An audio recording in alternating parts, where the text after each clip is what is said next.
11 civilians became victims of a massive overnight shelling in Dobropillia, Donetsk region. 30 people were hospitalized. Behind me, you can see the burned cars of local residents, as well as an apartment building where firefighters worked through the night to extinguish the blaze. The first explosions in Dobropillia occurred in the night of March 7th, shortly after 9 p.m. The city has been shelled by Russian forces before, but locals say it was much scarier last night. The explosions were strong, and it wasn't just one. First, one, then half an hour later another, then 3 in a row. The emotions are overwhelming. What kind of horrible men could prepare this test for people? Russian forces struck the residential area 3 times. In their attack on civilians, they used the Tornado-S multiple rocket launcher system, the Iskander operational tactic missile system, and the Geran-2 strike drone. The residential building caught the fire in just few minutes. 76-year-old Nadia says she felt something like this may happen. They say people died in the 4th entrance, burned alive. I wasn't scared. For some reason, I was ready for this. I wasn't scared then, but today I'm starting to cry. As a result of the shelling, 8 apartment buildings, shops and 30 civilian cars were damaged. Vitalina and her husband's personal car was completely destroyed. But the most important thing, she says, is that they are alive. I was at home yesterday, and my husband was on duty. He works in the police. When the shelling happened, I was lucky to be in a shelter between 2 walls. That's what saved me. Our animals were injured, but not seriously, thank God. We're actually displaced from Pokrovsk. We came here from there and got caught in this. After the Russian attack, residents from other areas immediately came to help the victims. Many could not hold back their tears at the sight.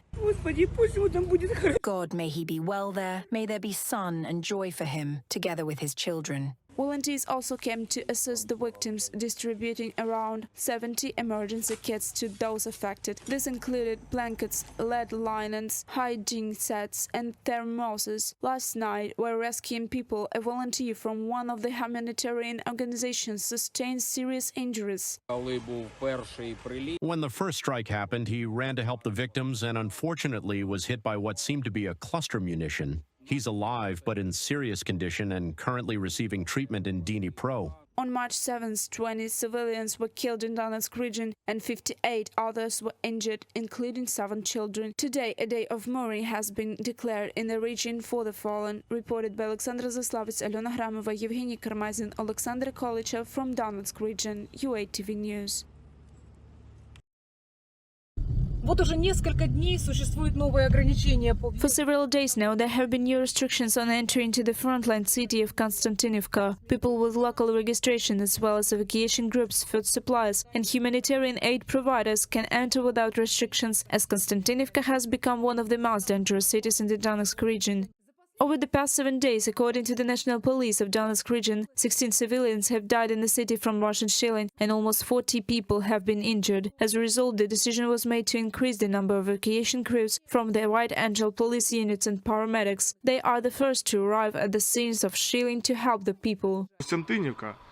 Every day, Russian forces carry out mass strikes on Kostiantynivka. Russian occupation forces drop up to 20 bombs on the population of our community. Local residents can be seen in the streets of the city only after the curfew ends. From 11 a.m. to 3 p.m. people can move freely around the city and shops are open during this time. Valentina, a shop owner, has a bomb crater near her workplace. She understands how dangerous it is in the city now, but she doesn't want to stay at home either. How do you go out every day? I go out. What else can I do? I'm all alone. What should I do? Stay home all day? Well, I'm planning to leave. This area is one of the most shelled parts of the city. Recently, 6 people died here from a Russian bomb. Allah, a native of temporarily occupied Horlivka, who witnessed the tragedy, hasn't slept for a week. She's scared and wants to leave. There is our Kostiantynivka market, where people were buying vegetables, and this happened after 11. Just this week, they bombed our district. The Market Cosmos area was bombed. I was walking to the Social Protection Office, and there wasn't a single house left intact. What is that? The residents of Kostiantynivka are leaving the city in large numbers. In the past months, around 2,000 people have been evacuated. Most of those who remain are pensioners and people living alone. Where can I go? Where should I go? I have no relatives. I am all alone. When it's quiet, it's bearable, but when the explosions start, the house shakes. It's very hard. Despite the proximity to the front line, the hospital and all utility services are still operating in the city. Medicines are being delivered to pharmacies and humanitarian aid is being distributed to people. The city still has electricity, partial water supply, and heating is still functioning. But we all understand that after each shelling, everything is destroyed. Active fighting is ongoing in the nearby cities of Donetsk and Chasiv Yar. Over the past week, more than 100 strikes have been recorded, carried out by Russian forces on Kostiantynivka. According to local authorities, around 13,000 civilians remained in the city, and the situation is becoming more difficult every day. Reported by Alexandra Zaslavets, Alena Gramova, Evgeny Karmazin, UATV News.